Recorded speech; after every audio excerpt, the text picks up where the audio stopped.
Dans cette vidéo, je vais donc mettre en œuvre le service ISCSI, donc le TGT, sur mon serveur Debian afin de fournir donc un disque de 300 Go pour mon serveur Hyper-V. Donc là, je vais aller relativement vite dans le sens où c'est quelque chose qu'on a déjà normalement vu pour ESX. C'est exactement la même méthode. Donc fdisk-l pour vérifier que j'ai bien mes deux disques durs, donc mon disque système de 10 Go et mon deuxième disque sur lequel je vais pouvoir donc m'appuyer pour stocker mes machines virtuelles lorsque ce sera monté sur mon Hyper-V.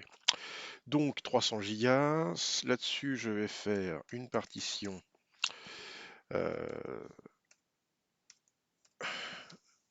via l'utilitaire cfdisk, toc, gpt, hop, nouvelle partition de 300 Go.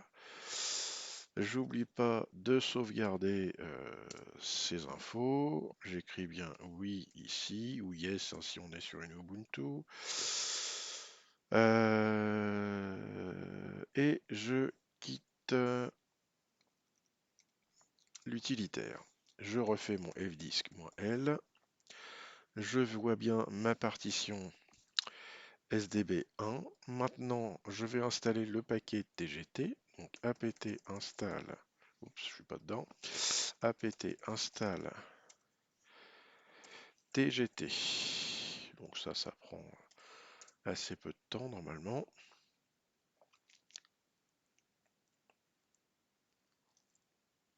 Voilà, maintenant il me reste à créer le fichier de configuration correspondant à mon volume SDB1. Donc je vais faire un fichier nano /etc /tgt. Je me rappelle plus très bien, et ben c'est pas grave, je fais confd. Et ici je vais l'appeler target 01.conf par exemple. Oula, il n'a pas voulu du pavé numérique, 01.conf. Et je valide. Ici, j'ouvre une balise que je vais appeler target. Oh là là, décidément. Target, je vais l'appeler Linux-san-2022, puisqu'on est en 2022. Hop. Ici, je détermine le backing-store, donc dans /dev/sdb1.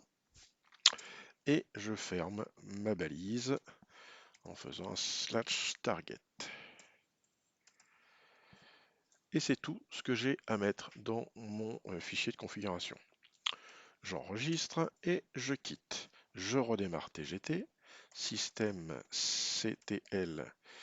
restart TGT. Et maintenant, je vais faire un tgt-admin-s pour vérifier que j'ai bien un LUN qui correspond à mon disque de 300 Go. Voilà, le côté Linux, c'est fait, hein, ça prend pas beaucoup de temps. La vidéo suivante parlera donc de la configuration du serveur 2022 sur la partie ISCSI.